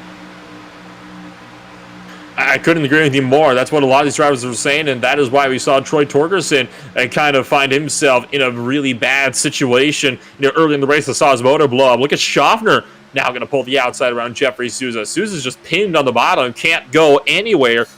And it's a similar story, of course, for the driver that's just in behind. I believe that's David Phillips II in the 89 down in the turn number 1 on the inside of Chris Johnson as well. It's having similar struggles. Just can't get up to the top anymore to get a run. Yeah, we're reaching that point in the race, and it's definitely a struggle. It could be very frustrating. I think that's why you almost see a short track mentality here at this racetrack, considering these guys get frustrated when you're stuck behind somebody and you cannot get a run on the bottom. You start to get a little bit pushy. You start to, maybe make moves that you wouldn't normally make. Look at Souza moving down the inside of Kyle Labrie in the battle for P in number 6. Chad Sullivan just up the road. Souza clears, and it's going to be Labrie with the switchback down that back straightaway. And he'll take that position back coming into turn number 3. He's going to try to hold Souza, though, up along that top line. And 14 car definitely struggling a little bit here, trying to get that spot back. And we're also watching Justin Levine a little bit up here, trying to struggle to get around Heath Snyder. He's trying to go to the inside, and it is allowing Noah Bitts to catch back up here. So it's just so difficult to make a pass. These guys, frustration starts settling in. When you can't make it on the bottom, what are you going to do? You're gonna throw it in there and hope it sticks. Yeah.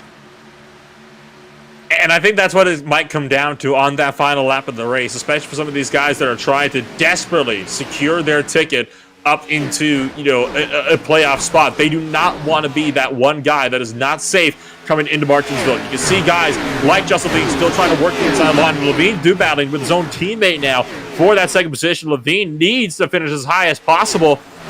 Heath Schneider, though, going to let Levine through. I think that's a wise move from front line to make that swap.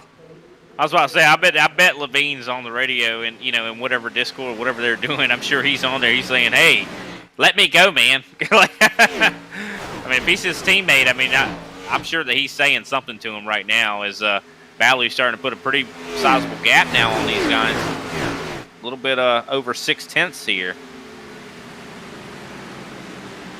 Yeah, about 0.6 of a second is something that he could start to pull away from. That's enough that the draft will no longer be nearly as effective as if you were maybe 2 or 1/10 by. They need for Channing Baloo to make a huge mistake here, or Levine just needs to really pile on the pressure and pile on the pace if he wants to try to close that gap back down. Yeah, and if Baloo is actually able to increase this lead and get out to a significant lead, this could really hurt these guys. The only way I think that they would be able to beat that is if they try to short pit him, which that's something we're going to have to keep in mind. Pit stops are going to happen eventually. Probably around 105.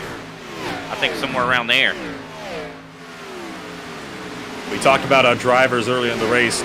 They got roughly 46 laps of fuel to work with. There's currently 36 laps to go in the race. So if you come down now, you are good to go to the end of this race. That much is a fact. but it is worth noting they've been only out there for 20 laps as it is on these current tires and fuel, and that is, taking into account the caution laps as well. So I think around maybe 105 to 110, maybe 115 if a couple of guys want to try to go for the overcut. Yeah, we've seen that work for sure. I mean, especially here. I mean, it seemed you could see just the fall off here. I mean, our leader right now, Channing Baloo, last lap was a 31.402. His fastest lap was a 30.162. That is well over a second of fall off. So I mean, I think that overcut might pay off whenever you're on those fresh tires versus those guys that are not. I have to agree with that one there. And it is worth noting that the racing has died off a little bit. I think that's because some of these drivers are starting to settle a little bit more into a rhythm. They realize it's a long race. You can see pretty much everybody now starting to run that top line, running the Larson line right up by the wall, which is exactly where you need to be. And I have a feeling they're doing that because not only does it carry more speed, it doesn't burn the tires up as quickly either. Yeah, 100%. I think that is true. But looking back here at Kenny Powell, we saw that incident he had earlier, just a little bit of an update on it. He is running very slow right now. I think the damage has really consumed him now. Very heavy front-end damage on that car.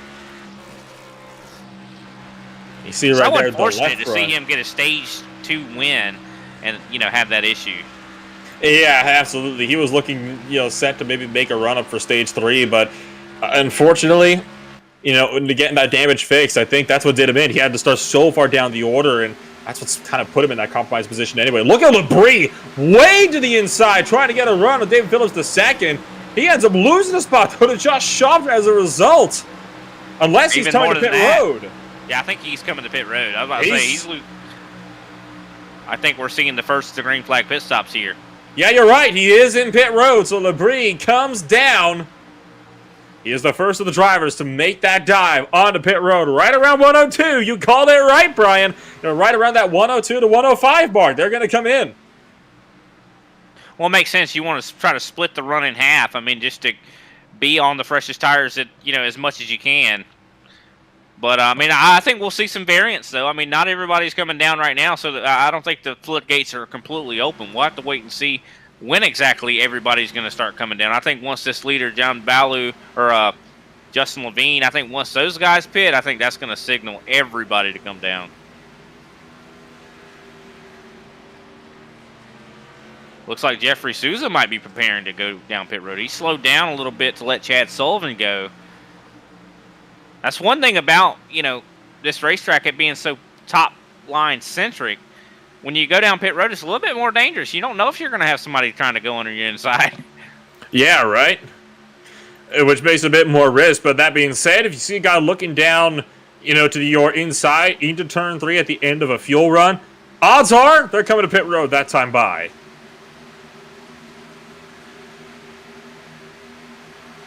A little bit of a blinking issue back here for Paul Smallenberg as Brian Littleton still trying to maybe work on getting that position and getting into the top 10. As we see Justin Levine really starting to climb his way back up here to Channing Baloo.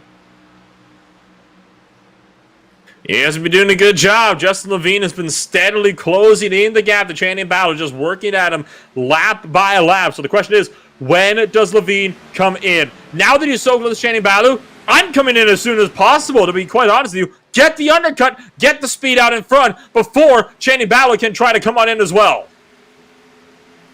Yeah, I think that would be a good call. I mean, you wouldn't even have to pass him at all. You just pass him in the pits. And speaking of pit stops, more drivers coming in. Noah Bitts among them. So is Schaffner, Cook, Drumhiller. All are coming into pit road this time by. They must be listening to the broadcast. When I said 105, it was like, okay, yeah, I got you, Brian.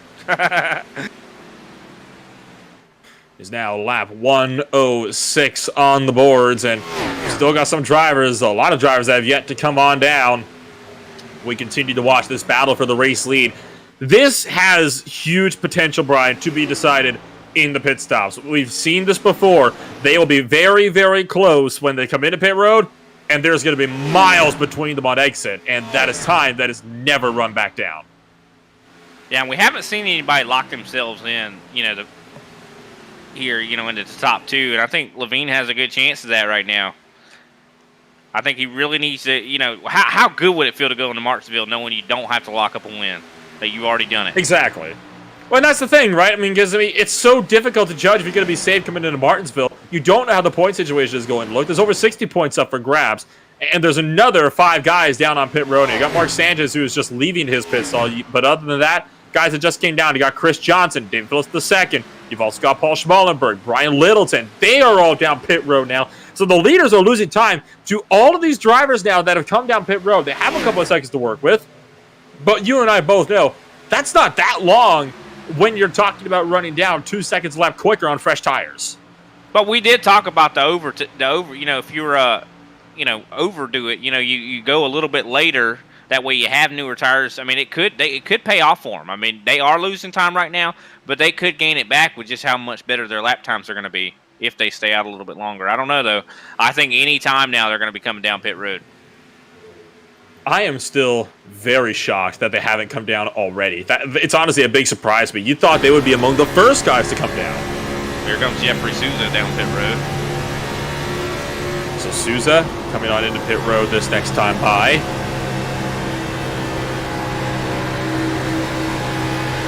Kenny Powell is down pit road. I think he just pitted.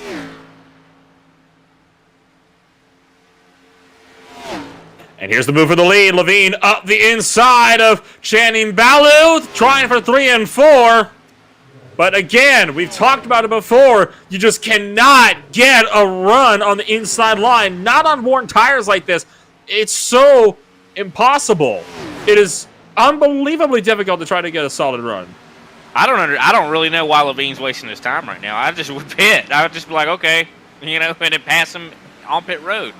I mean, this is kind of, you're risking your race with this. You have the ability to try to stay in front of Baloo. I mean, he right now he's showing he's got a lot of speed right now, so I don't see why he wouldn't just go ahead and short pit him. I don't know. I'm honestly at a bit of a loss at the moment. As they come across the line onto lap 112, there are now 23 laps remaining on the clock. Wayne Grossi is just coming off of pit road here. I wonder if they're hoping for a late race caution. I mean, it got to be. That's got to be what they're waiting on, because I mean that's the only reason I could see. I believe there's only 4 or 5 cars left now on that lead lap.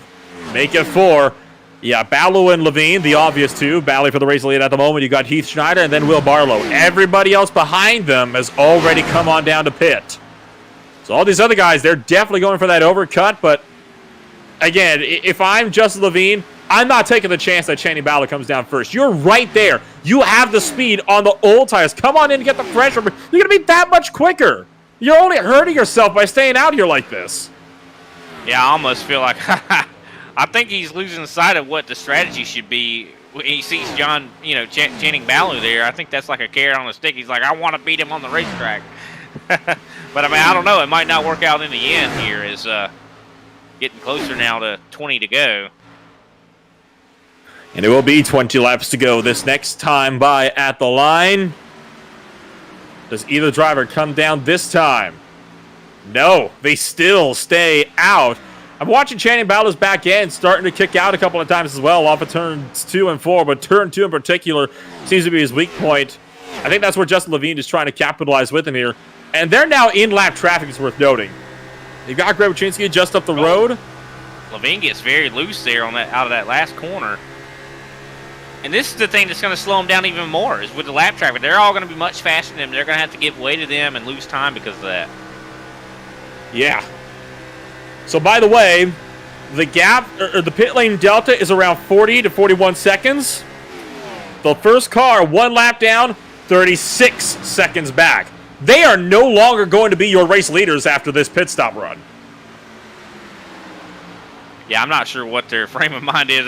They have to be banking on a caution. I mean, they should have pitted already. But we do have some battling going on out there on the track. I mean, I see Jeffrey Souza, Josh Schaffner battling back there. I mean, there is an opportunity for a caution to happen. But, I mean, I think these guys are still, even after the green flag pit stops, very spread out.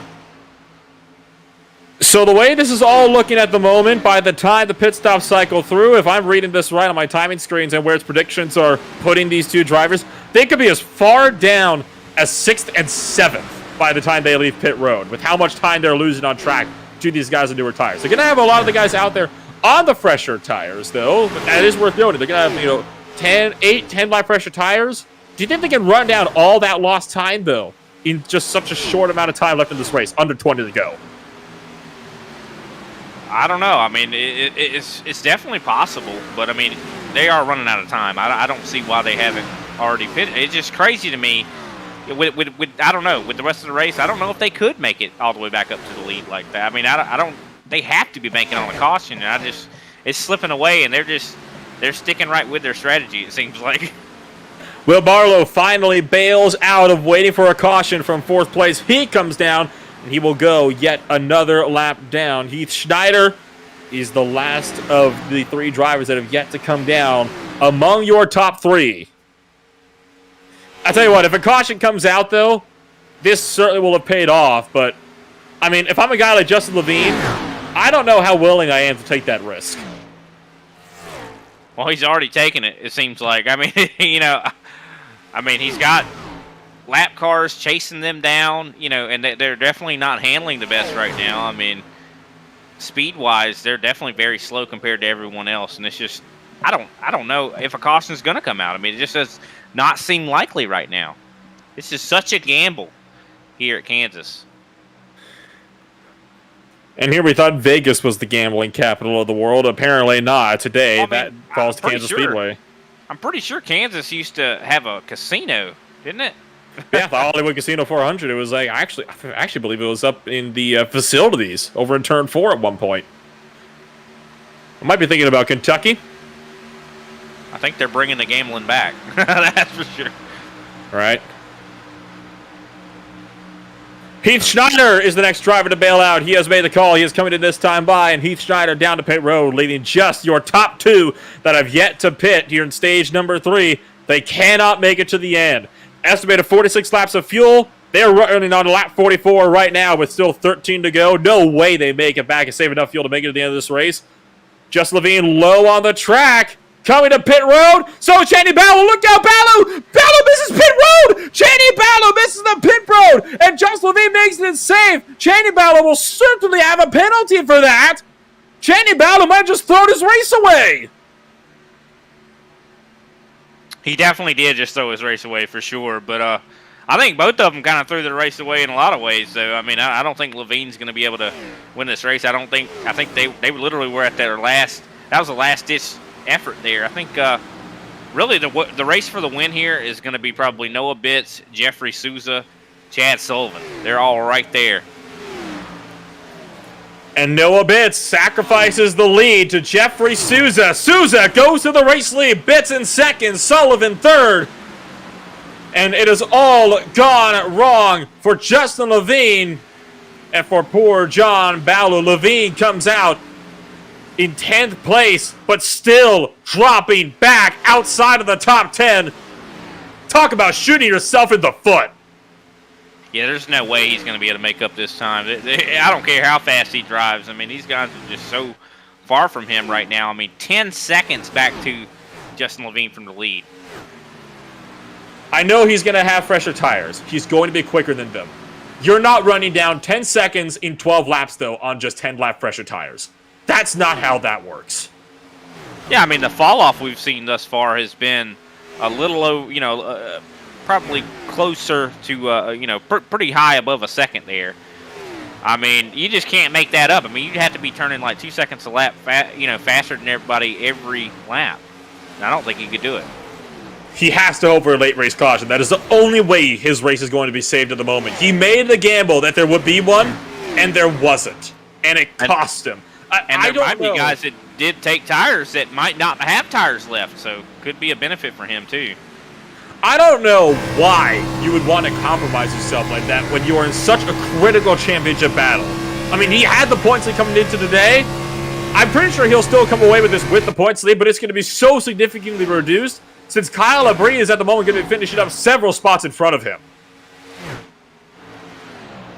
Yeah, it's just crazy to think why you would do that. I mean, all he had to do was pit at like 105, and he would have been golden, I think. But, you know, you live and you learn, I guess. He's going to definitely be regretting this call. Whatever the case, the call was made. He's got to stick to his guns now. Levine's worked his way back up to 9th. And he is running down these guys up in front, but it is not going to be nearly fast enough to come away with the race win. I'm thinking the best he'll be able to get for himself is 5th at the end of the day. And that's at best. Yeah, could very well happen. I mean, he is running some fast laps, but I mean, he's going to fall off fairly quickly. And I'm not going to say, oh, big contact with the wall with Brian Littleton. Oh, hello, yeah. Really slowing the inside line. Got in with Wayne Grossi, actually. Into turn 2. Littleton back on course, but a huge moment for Brian Littleton. We stay green. It was not on the racing surface. Look out for Channing Balu charging up through the field. He's going to work his way out of there in time, but what happened there was Wayne Grossi tried to look down the inside for 10th, pushed up too wide. They made contact. That sent Littleton hard into the wall. Yeah, that was quite the contact. I saw it in the background there whenever I was watching Justin Levine. Whoa, Labrie! Sideways out of 4. Hangs on. David Phillips the second kind of had to check up and scramble. He'll look to the inside now of that number 9 car coming down to the turn number 1. Under 10 laps remaining now. And here's Justin Levine right in the thick of it. Oh, runs over the 89 car. Levine driving angry. Breezes past Kyle Labrie. Runs over David Phillips the second in the process. And he will easily pick off Josh Schaffner as well. Well, yeah, with those new tires, not a surprise. You called it. He's up to 5th now. Can he gain more? I mean, he's already cut down 5 seconds of that gap. I think he's not going to have enough time, but he's pretty close. There's 5 seconds everyone at the moment. He gained a second and a half the last lap. This fight isn't over, Brian. Levine's actually closing a lot faster than I thought he would. He can still get this win here if he really pushes hard. It's going to be difficult, though. Those guys in front of him are not just going to let him go by. I mean, just like you just saw just now, he had to force his way past David Phillips. We've seen some crazy things happen at Kansas. 5 laps to go, gap to 4.3 seconds up in front. 2 seconds to the next driver of Noah Bitts. I'm almost certain he'll be able to maybe take 4th or 3rd if Noah Bitts and Chris Johnson keep swapping back and forth like they have been so far. But I think a race win still might be just a bit too far out of reach. Coming to 4 laps to go. And remember, though, we still have the potential, though, for a late race caution. We saw it happen a few seasons ago. We almost saw it happen again with Brian Littleton just a few laps ago. Yeah, we definitely did. I mean, that could have easily turned into a caution for sure, and especially those cars coming up on him while he was slow. I mean, that could have easily spelled disaster, but luckily it did not. Still potential for that, but so far it's been fairly spread out enough where I don't think cautions have been much of a concern here, except for in those early stages when I think the intensity was turned up to 11. You see this battle for P3 still raging on between Johnson and Bitts, and Justin Levine is looking to party in the background. There you see him, that gray and pink number 19 machine. He's in the fray. Johnson looks low on Noah Bitts. Bitts sticks it up by the wall. Johnson comes down, cuts off the run from Justin Levine. Make it 3, wide for 3rd. Down the back straight over 3 laps to go. Levine is back up into a podium position. Oh, my word. Wow, I'm just speechless there. Levine able to make it through that. I thought those guys were definitely about to wreck here, but it looks like Noah Bitts going to hold on here to 4th. It is just 1.6 seconds up to Chad Sullivan. 2 seconds total up to the race leaders. The gap is closing. It's closing fast, but it is not going to close in time for Justin Levine. And Souza has got more than enough time. He does not necessarily have to worry about Chad Sullivan just in behind. He's just got to run a clean race. He's going to be all good to go coming to the white flag. I'm sure Chad Sullivan's starting to get a little bit worried here. He's like, is he going to catch me? It looks like he might. So white flag is out. Race will end under regulation time. No late race caution to save Justin Levine this time around. Down the back straightaway. Levine still looking to close, trying to hunt down Chad Sullivan.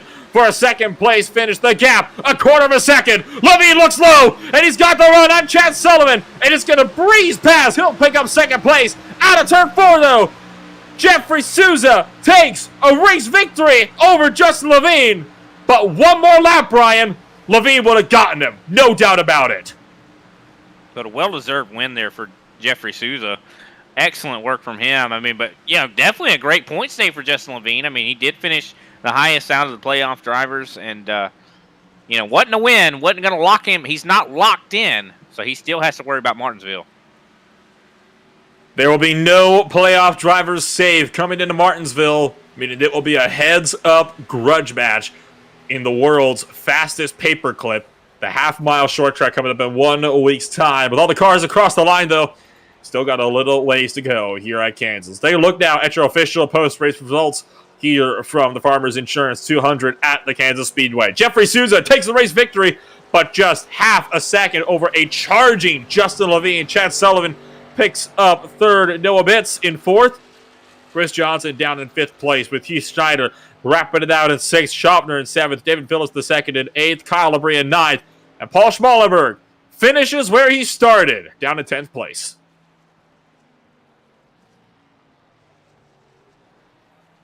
One moment, I'm having a little bit of a technical difficulty. I'll be right. Well, that'll leave Wayne Grossi in 11th place with Mark Sanchez in 12th, Corey Cook 13th, Will Barlow in 14th with Drumhill in 15th, Regney 16th, Powell in 17th. Last driver on the lead lap, 31 seconds back. Paul Olson, 1 lap down in 18th with Brian Littleton, 19th, Barlow in 20th. And that, of course, leaves drivers that did not finish this race of Wachinski, Mullins, Kozlowski, and Troy Torgerson. Do apologize about that, Nolan. It's all good. It happens to the best of us.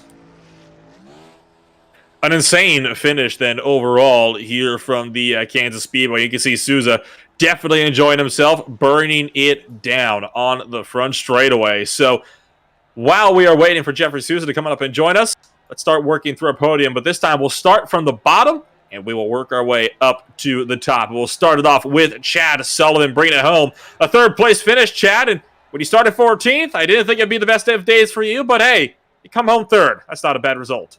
No, not bad at all. I struggled with the qualifying set. I just couldn't get it where it needed to be. I knew the race set was good.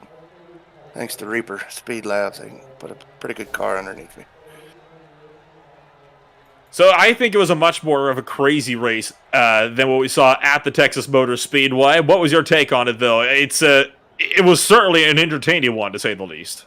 Yes, it was. I think that's the most fun I've had in a long time. I hit the wall twice. I had to fix 30 seconds worth of damage twice, so to even get back up there to the top was quite the challenge. So we come on over 1 week from now. It will be Martinsville Speedway, a whole different animal. Patience might be key, but we know how iRacing races at Martinsville tend to go here, Chad. What's going to be your take on it as we go to the world's fastest paperclip? Oh, it's going to be fun. It's going to be crazy. I know that. But, man, I love short track, so I'm really looking forward to going to Martinsville. I'm not a big fan of these 1.5 miles, so. It sounds like you speak for, well, pretty much everybody on iRacing at the moment when you say that. And I have to say, I honestly can't agree more. It will be a fantastic race at Martinsville. I would not doubt about that. But, Chad, it's been a pleasure to be able to bring you up here and talk to you. We don't get to talk to you too often, so it is always great when we get that chance. But before I let you go, anybody you'd like to shout out for that Reaper Speed Labs 21? Yeah, I'd like to thank Boyd Hogan for taking me aboard, and he's learning. I'm still in the learning process. I'm still a rookie, in my opinion, to iRacing, and give a big shout out to my spotter, Darren Mills. He's done a hell of a job. That having a spotter is just, it's irreplaceable, in my opinion. And thank you, Chad, for taking the time by tonight to come up and join us in the broadcast booth. Congrats on a third-place finish. Best of luck 1 week from now at Martinsville. Thank you, and thanks to ISCA for allowing me to do this. It's been a lot of fun. That was Chad Sullivan bringing it home, 14th to 3rd on the night, plus 11 spots gained. We'll move on up through the podium drivers. And Brian Britt, I'll give you Justin Levine. So close to a race win. Yeah, this is going to be the guy I really want to talk to. I mean, if you had one more lap, you would have won this race. I mean, do you feel like you made a big mistake by waiting not to pit like that? You know, I really don't know. I think I was just a little too easy watching Channing fly down pit road right there. I was more worried of him like snapping loose and collecting me, and I backed it down pretty hard watching him slide through the grass there. And if you look at the pit stop, I did a 41, and that's definitely not good enough. That's basically the race right there. It's like a second and a half off the lead there. So you really think it all came down to that for sure? I mean, so what was the thought process behind pitting so late like that? I mean, was that the plan from the beginning, or were you waiting on a caution? No, it was definitely the plan. I wanted to low fuel it. My cars definitely handle a lot better with less fuel in it, and that was the goal. Try to run it out as long as I can. And as soon as I saw Channing dip into the bottom going into 3, I knew it was go time, and I had to be on him. Yeah, definitely was a very interesting battle for sure, and excellent work to you. But how do you feel knowing that you didn't lock yourself up? Now you're going to have to go to Martinsville and you got to fight. It's just gonna push me against the wall and make me drive a lot harder. I'm gonna make sure that front end has every paint scheme on it, and everybody's gonna get hit. Whether you're 24th or for the lead, somebody's getting moved. I hear it. So he's already getting into that short track mentality. So I mean, so that's pretty much the game plan. I mean, have you already done any preparations? You guys pretty ready for Martinsville? No, probably gonna get on it this weekend. I love that track, so hoping that it won't be too long to get the car feeling the way I like it. Well, we definitely appreciate your time. An excellent finish, and hate that you came up short like that, but still put on an entertaining show for us. Who we shouting out for you tonight, Justin? Everyone at Frontline, they did such a great job. It such little time to put this car together. A Bruiser Racewear, and shout out to Tony and his buddies watching back at home. Alrighty, that is Justin Levine, your second place finisher and almost winner.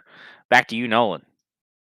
And that leaves just one driver to come on home and give us a chat tonight. Jeffrey Souza, we rarely get to talk to you, much less on the top step of the podium, but you bring home a race win here at Kansas. But as we were talking, it was by a much smaller margin than we originally anticipated. Yeah, I'm still honestly trying to calm down from it, man. This is great. This league, it's great, and I'm just so happy to be able to run with these guys. And I know, Justin said it too. It pushes you to a different level, racing with this competition. Plus, at the same time, it's a good way to test setups. So it's great. I love it. So let's talk about that, closing gap in the final few laps. When you came on out and you had a 6+ second gap over Justin Levine, we thought it was all over, but with half a second at the line, were you still looking a little bit nervous as he was flying up on you? Yeah, we pitted there around about halfway through the run, a little bit past halfway, and I knew that with them staying out longer, we were going to have a gap on them. So I was kind of trying to push and get by people as fast as possible. I got by Chad as fast as I could without, getting into him or slowing either one of us down. And then when I got to Noah, I tried to do the same thing, just wrap that bottom line and clear him as fast as possible. And, not getting held up by one of those guys a little bit longer. I think Justin would have been right there. And this track's a little bit tricky, so I'm not sure if he would have gotten there, would he been able to get by me cleanly, or would he had a race? I'm not sure. We would have had another lap. We might have found out, but I'm fine with 134. I imagine you are. And you talk about Kansas Speedway being a tricky track to drive. It's not the only tricky track I would imagine. In fact, I'd argue there's a much more difficult one coming up in just 1 week's time. What's your take about Martinsville?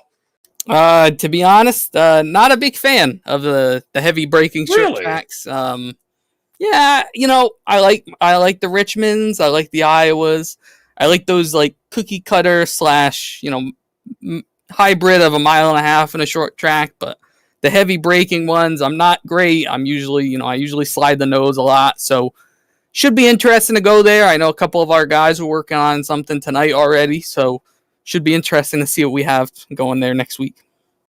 Well, there you go. A hot take to round out the podium then. Jeffrey, as always, it is a pleasure to be able to talk to you when we get the chance. Who helped you to be a fast tonight in that Mayhem Ford Mustang?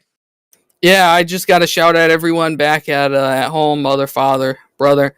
They do a lot to help me here on the sim, and then also everyone at Triad, Great Lakes Racing, Citrus and ERG. They do a great job. And then on the box tonight was Brandon Pierce, my teammate. He did a hell of a job with strategy and just helping keep me calm kind of there that last 15, 20 laps of the run, making me not worry about where Justin was. And, if I didn't have someone on the booth, the box telling me what was going on, I probably would have been looking in the mirror and looking at the relative and most likely would have not held on for it. So big thanks to Brandon for tonight. And thank you, Jeffrey, for taking time tonight, as always, coming up and joining us here in the broadcast booth. Congrats on a very well-deserved race win. And, well, best of luck next week then at Martinsville. Thank you, guys. So that will be a wrap then for the podium drivers here. And that is a wrap on our presentation here from Kansas. But, Brian, 1 week from now, it's the world's fastest paperclip. And it is a fan favorite track as well. Martinsville Speedway in Virginia comes up in just 1 week's time. What we can expect coming into what should be an absolutely chaotic finale for the round of 4. Well, I think Justin Levine said it best. We're going to see some trading pain out there. We're going to see a lot of chaotic racing, a lot of bumping, and just meant to rattle his cage kind of racing. And I cannot agree more with that statement. It's going to be an entertaining race to say it's going to be an entertaining race to be sure. It is going to be a physical race as well, and a race of attrition. Well, I would expect no less from the world's fastest paperclip. But from now, here from Kansas Speedway, it is time to wrap. I've been Ola Repo, bringing you all the coverage from start to finish. Brian Britt beside me in the commentary box with Rob Mellick down behind the cameras for today's race. 4 drivers enter Martinsville. Only 2 will leave, and nobody is locked in.